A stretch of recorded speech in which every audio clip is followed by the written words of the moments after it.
Hello students, आपका स्वागत है हमारे YouTube channel I am education में। और आज हम डिस्कस करने वाले हैं बीकॉम सेम 1 का जो हमारा सब्जेक्ट है descriptive statistics according to our new syllabus NEP. उसका जो सेकंड यूनिट है मेजर्स ऑफ सेंट्रल टेंडेंसी, उसका आज हम सॉल्यूशन करने वाले हैं। तो ये इस चैप्टर का फोर्थ वीडियो है। तो अगले 3 वीडियो आप देखना मत भूलिएगा, ताकि उसमें हमने जो भी डिस्कस किया है वो आपको आसानी से आ सके। और इस वीडियो में हम डिस्कस करने वाले हैं जो हमारा कंबाइन मीन है, वो आज हम उसका कंप्लीट सॉल्यूशन करने वाले हैं। जो भी एग्जांपल्स हमें एक्सरसाइज में दिए गए हैं उसका आज हम सॉल्यूशन करेंगे। और अभी आप ये वीडियो देख रहे हो और अभी तक आपने हमारी चैनल को सब्सक्राइब नहीं किया तो मेक श्योर कि सब्सक्राइब करें और बाजू में जो बेल आइकन आएगा उसको प्रेस करें, ताकि हर नए वीडियो की नोटिफिकेशन आपको सबसे पहले मिले। तो आइए स्टार्ट करते हैं जो हमारा कंबाइंड मीन है उसका सॉल्यूशन। तो यहाँ पे जो हमारी बुक में जो भी एक्सरसाइज के सम दिए वो आज हम सॉल्यूशन करने वाले हैं। तो यहाँ पे कुछ सम कंबाइंड मीन के दिए हैं और कुछ सम दूसरे जो वेटेड मीन के उसके दिए हैं। तो जो भी कंबाइंड मीन के जो भी सम है उसका आज हम सॉल्यूशन करेंगे। तो फर्स्ट सम है उसमें हमें यहाँ पे दिया गया है the average ways of 400 worker of a 2 shift is ₹284। The average wage of 100 workers of the first shift is ₹290 and find the average wage of the worker of the second shift। तो इस तरह की हमें यहाँ पे information दी गई है। तो अब हम पहले जो फॉर्मूला है कंबाइंड मीन का वो हम समझ लेते हैं। तो कंबाइंड मीन का जो फॉर्मूला होता है वो होता है एक्स बार सी, यानी कि कंबाइंड मीन को हम एक्स बार सी से डिनोट करते हैं। तो x bar C is equal to N1 x bar 1 plus N2 x bar 2। इस तरह से आपको जितने भी अमाउंट दी गई होती है उसी तरह से आप N3 एक्स बार 3 करके आप लिख सकते हैं। और डिवाइड में आएगा N1 प्लस N2, और जितने भी आपको N1 N2 दिए गए हैं उतने आप यहाँ पे लिख सकते हैं। तो यहाँ पे अगर हमें यहाँ पे 2 इन्फॉर्मेशन दी गई है तो यहाँ पे हमने N1 और N2 इस तरह का फॉर्मूला हमें यहाँ पे अप्लाई करना रहेगा। तो अब हम सॉल्यूशन करते हैं। जो हमारा एग्जाम्पल नंबर 1 है जो हमें यहाँ पे बुक में दिया गया है उसका हम सॉल्यूशन करते हैं। तो यहाँ पे हमें the average ways of 400 worker of a 2 shift is ₹284।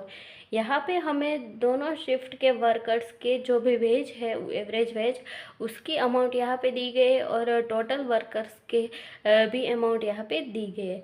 Second हमें यहाँ पे दिया है कि फर्स्ट शिफ्ट है जो उसमें कितने वर्कर्स काम करते हैं, तो 100 वर्कर्स, एंड उसका जो वेज है वो क्या है तो ₹290। एंड यहाँ पे हमें फाइंड करने को कहा है average ways of the workers of the second shift, यानी कि सेकंड शिफ्ट के जो भी वर्कर्स है उसका जो एवरेज वेज है वो हमें यहाँ पे फाइंड आउट करने को कहा है। तो अब हम यहाँ पे जो एवरेज वेज ऑफ वर्कर्स दिए वो हम यहाँ पे लिखते हैं। तो हमारा जो एग्जाम्पल नंबर 1 है वो हम सॉल्व कर रहे हैं। तो the average ways of 400 workers of a 2 shift, तो दोनों शिफ्ट के वर्कर से उसकी अमाउंट यहाँ पे दी गई। तो ये हमारा क्या हो गया, कैपिटल N हो गया। तो capital N is equal to 400। फिर यहाँ पे दिया है एवरेज वेज कितना है तो 284 दिया है। तो ये हमारा क्या हुआ, दोनों शिफ्ट का दिया हुआ है, इसीलिए ये हमारा हुआ कंबाइंड मीन। तो x bar C is equal to 284। आगे हमें यहाँ पे दिया है फर्स्ट शिफ्ट के वर्कर्स दिए। तो फर्स्ट शिफ्ट के वर्कर क्या है तो 100 वर्कर्स है। तो ये हमारा हो गया N1 is equal to 100। Then हमें यहाँ पे दिया है एवरेज वेज दिया है फर्स्ट शिफ्ट के लिए 290। तो ये हमें दिया है एक्स बार 1 290। तो हमें यहाँ पे जो सेकंड शिफ्ट के लिए है वो हमें यहाँ पे फाइंड आउट करना है। तो N2 एंड एक्स बार 2 हमें यहाँ पे फाइंड करना है। तो N2 हमें ऐसे ही मिल जाएगा क्योंकि कैपिटल N हमें यहाँ पे दिया है 400 और उसमें से N1 है 100। तो 400 में से 100 हम माइनस करेंगे तो हमारा जो N2 का आंसर है वो मिल जाएगा। तो 400 माइनस 100 करेंगे तो N2 का आंसर है वो हमें मिल जाएगा 300। तो हमें यहाँ पे जो x/2 है उसकी अमाउंट हमें यहाँ पे फाइंड आउट करनी रहेगी। अब हम यहाँ पे जो इसका फॉर्मूला है वो हम यहाँ पे पुट करते हैं। तो x/c is equal to n1 x/1 plus n2 x/2 divide में आएगा n1 प्लस n2। अब हम इस फॉर्मूले में जितनी भी अमाउंट हमारे पास है वो सब हम यहाँ पे पुट करते हैं। तो यहाँ पे जो x/c की वैल्यू हमें यहाँ पे दी गई है 284, n1 हमें दिया गया है 100, x/1 दिया गया है 290, प्लस करके n2 हमें दिया गया है 300 और x/2 हमें यहाँ पे नहीं दिया गया है, तो यहाँ पे x/2 हम ऐसे ही रहने देंगे। फिर n1 प्लस n2 यानी कि हमारा जो कैपिटल N है वो हमें यहाँ पे दिया गया है 400, तो यहाँ पे हम लिखेंगे 400। अब हम इसका सिंप्लीफिकेशन करें तो ये हमारा 400 जो है वो डिवाइड में है यहाँ पे, वो इक्वल टू के इस साइड आएगा तो वो क्या हो जाएगा, मल्टीप्लाई में आ जाएगा। तो 284 इंटू में 400 आएगा और इन दोनों का जो है वो हमें यहाँ पे ऐसे ही लिखना रहेगा। तो 100 इंटू में 290 प्लस 300 x/2। तो ये हमारा सिंप्लीफिकेशन हो गया। अब हम इसका कैलकुलेशन करते हैं तो 284 इंटू में 400 करेंगे तो हमारा जो आंसर आएगा वो आएगा 1,13,600 और इन दोनों का मल्टीप्लाई करते हैं तो हमारा जो आंसर आएगा वो आएगा 29,000 और प्लस में लिखेंगे 300 x/2। तो ये इसका सिंप्लीफिकेशन हो गया। अब हम इसको और सिंप्लीफाइड करते हैं तो ये हमारा जो 29,000 है वो इक्वल टू के इस साइड आएगा तो ये हो जाएगा माइनस, क्योंकि यहाँ पे ये प्लस है और इस साइड आएगा तो ये हो जाएगा माइनस।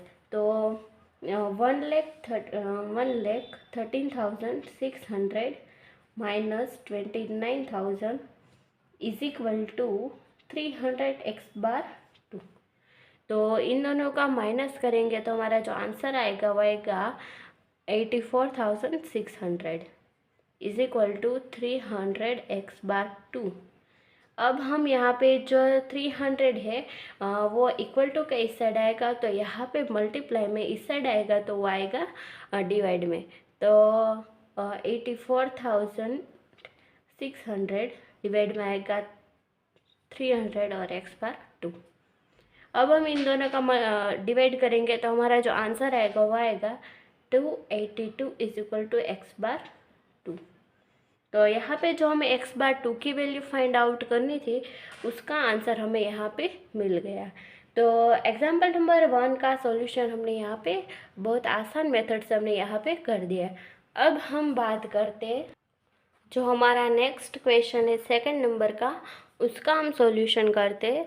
तो सेकंड क्वेश्चन में हमें बताया गया है कि the average age of a group of males and female is 36 year.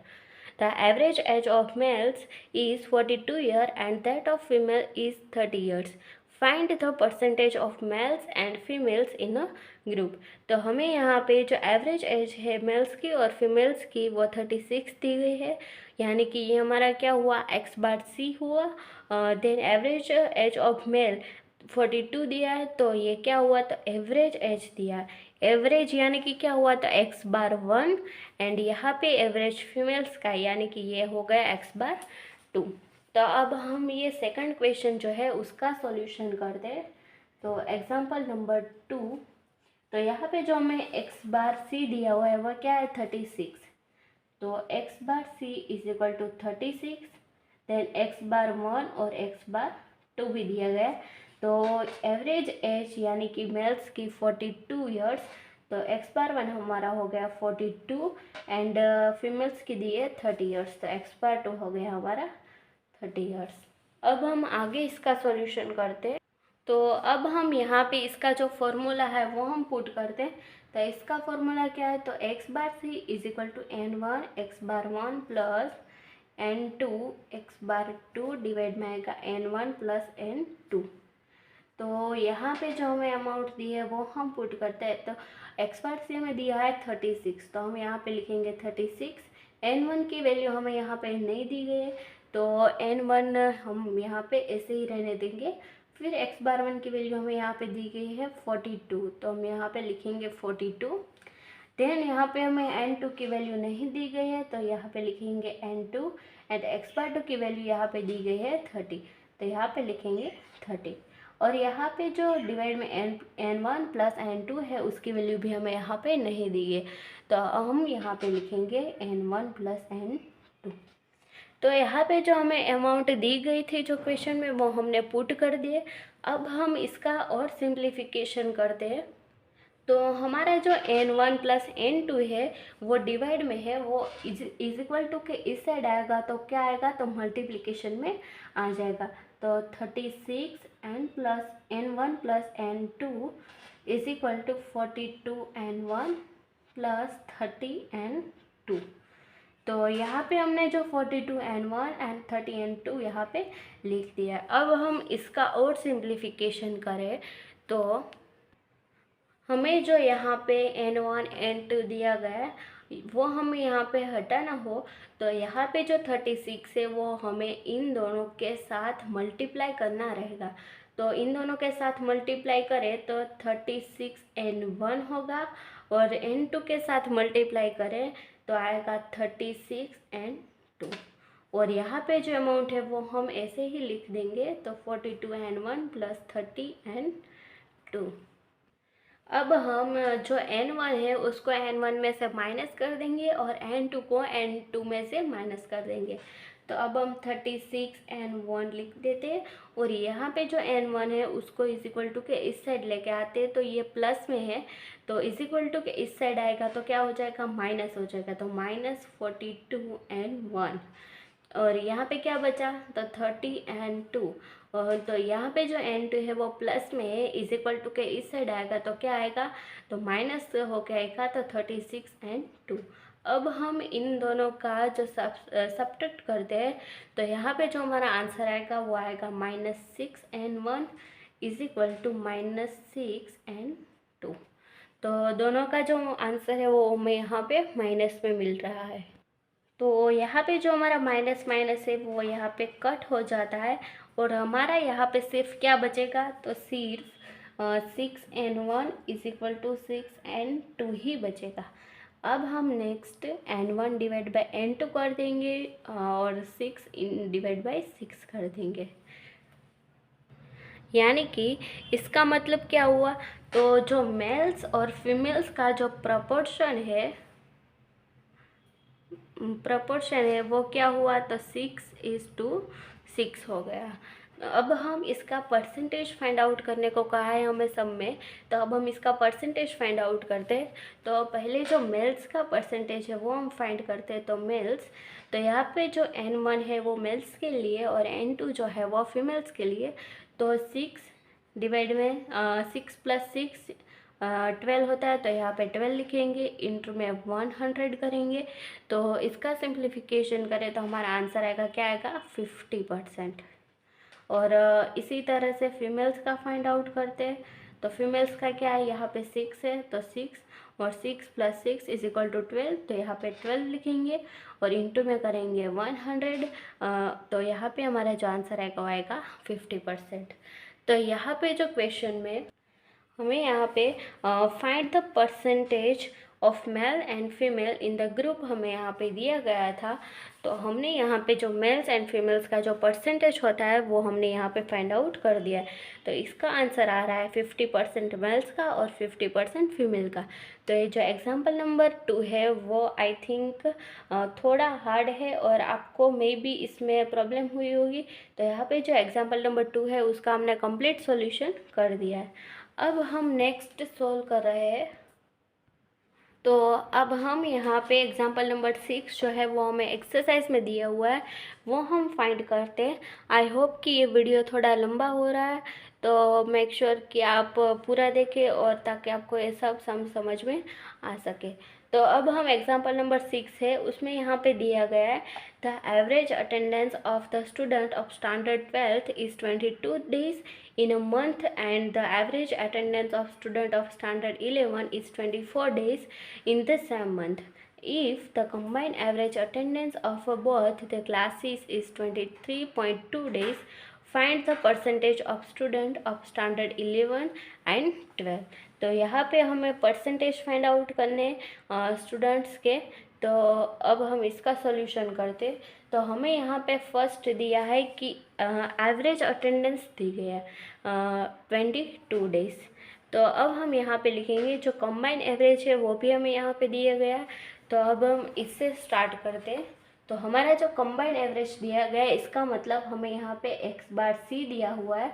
तो एक्स बार सी हमें यहाँ पे दिया हुआ है 23.2 डेज।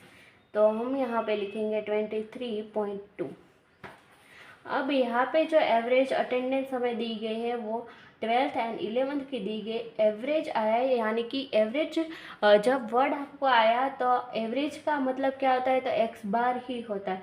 तो एवरेज अटेंडेंस यानी कि एक्स बार 1 का 22 दिया और एक्स बार 2 का 24। तो अब हम यहाँ पे लिख देते x bar 1 and x bar 2। तो एक्स बार 1 का हमें यहाँ पे दिया है 24 एंड एक्स बार 2 का यहाँ पे दिया है 22। अब हम इसका फर्दर सॉल्यूशन करते हैं। तो अब हम यहाँ पे इसका जो फॉर्मूला है वो पुट करते हैं। तो x bar C is equal to n1 x bar 1 plus n2 x bar 2 और डिवाइड में आएगा n1 प्लस n2। अब ये जो अमाउंट है वो हम यहाँ पे पुट कर देते हैं। तो एक्स बार सी की अमाउंट हमें यहाँ पे दी गई है 23.2। तो 23.2 n1 हमें यहाँ पे नहीं दिया गया है, n1 एज इट इज़ रखेंगे। एक्स बार 1 दिया है 24, तो यहाँ पे लिखेंगे 24 प्लस n2 नहीं दिया है तो एज इट इज़ n2 लिखेंगे। फिर एक्स बार 2 दिया है 22, देन यहाँ पे लिखेंगे 22 और n1 और n2 हमें यहाँ पे नहीं दिया गया है तो n1 प्लस n2 हम ऐसे ही रहने देंगे। अब हम इसका सॉल्यूशन करते हैं। तो जो हमारा n1 प्लस n2 है वो यहाँ पे डिवाइड में है और इस साइड जाएगा तो आएगा मल्टीप्लाई में। तो 23.2 n1 प्लस n2 और ये हो गया 24 n1 प्लस 22 n2। अब ये जो n1 प्लस n2 है उसको हम और सिंप्लीफाइड करें तो जो 23.2 है उसको हमें n1 और n2 दोनों के साथ मल्टीप्लाई करना। तो यहाँ पे जो होगा वो होगा 23.2 n1 प्लस 23.2 n2। तो 23.2 इन दोनों के साथ हमने यहाँ पे मल्टीप्लाई कर दिया है और 24 n1 हम as it is and 22 n2 as it is लिख देंगे। अब हमें यहाँ पे सिंप्लीफिकेशन हमें यहाँ पे मिल गया है। तो अब हम इनका सॉल्यूशन करते हैं। तो यहाँ पे जो n1 है उसमें से n1 की वैल्यू माइनस करेंगे और यहाँ पे जो n2 है उसमें से n2 की जो वैल्यू है वो हम माइनस करेंगे। तो 23.2 n1 माइनस ये n1 है ये इज इक्वल टू के इस साइड आएगा तो ये प्लस में है तो ये इस साइड आएगा तो माइनस हो जाएगा। तो 24 n1 इज इक्वल टू यहाँ पे क्या बचा, तो 22 n2 और यहाँ पे n2 क्या है तो 23.2 n2 ये प्लस में है इज इक्वल टू के इस साइड आएगा तो ये हो जाएगा माइनस। तो माइनस 23.2 n2। अब हम इन दोनों का माइनस करेंगे तो हमारा जो आंसर मिलेगा, तो यहाँ पे जो आंसर होगा वो होगा माइनस 0.8 n1 एंड सेकंड का हम माइनस करेंगे 22 माइनस 23.2। तो यहाँ पे जो हमारा आंसर आएगा वो आएगा माइनस 1.2 n2। अब हम इसका सॉल्यूशन करते हैं। तो यहाँ पे जो माइनस माइनस है वो कट हो जाएगा। तो माइनस माइनस कट हो गया तो हमारा क्या बचा, तो 0.n1 1.2 n2। तो यहाँ पे n1 डिवाइड में n2 यानी कि 0.8 डिवाइड में 1.2 आएगा। तो यहाँ पे जो प्रोपोर्शन होगा हमारा प्रोपोर्शन वो क्या आएगा, 0.8 इज टू 1.2। अब हमें यहाँ पे परसेंटेज फाइंड आउट करने को कहा है। तो अब हम इसका परसेंटेज जो है वो फाइंड करते हैं। तो परसेंटेज फाइंड आउट करने के लिए यहाँ पे n1 का हम पहले परसेंटेज जो है वो फाइंड करते हैं। तो n1 का वैल्यू क्या आता है 0.8, डिवाइड में करेंगे 0.8 प्लस 1.2 करेंगे तो हमारा आंसर आएगा 2। तो यहाँ पे हम 2 करेंगे और परसेंटेज फाइंड आउट करने के लिए यहाँ पे हमें 100 लेना होगा। तो अब हम इनका सॉल्यूशन करते हैं तो हमारा जो आंसर आएगा वो आएगा 40%। इसी तरह से जो n2 है उसकी वैल्यू हम फाइंड आउट करें तो 1.2 और इन दोनों का प्लस करके यहाँ पे हमें 2 मिलेगा तो 2 लिखेंगे और 100 करेंगे मल्टीप्लाई में तो हमारा इसका आंसर आएगा 60%। तो यहाँ पे जो हमें बुक में जो हमें यहाँ पे परसेंटेज फाइंड आउट करने को कहा था, percentage of student of standard 12 and 11, उसका हमने यहाँ पे परसेंटेज फाइंड आउट कर दिया है और इसमें यहाँ पे हमें आंसर मिल रहा है n1 का 40% एंड n2 का 60%। तो आई होप कि आपको इस क्वेश्चन का सॉल्यूशन में कोई भी क्वेरी नहीं रही होगी। अगर आपको कोई भी क्वेरी है तो just let me know in the comment box and you will get the answer as soon as possible. तो अगर आपको ये वीडियो पसंद आ रहा है तो सब्सक्राइब करना मत भूलिएगा और like this video and share this video to your friends. और मिलते हैं नेक्स्ट वीडियो में। Till then thank you.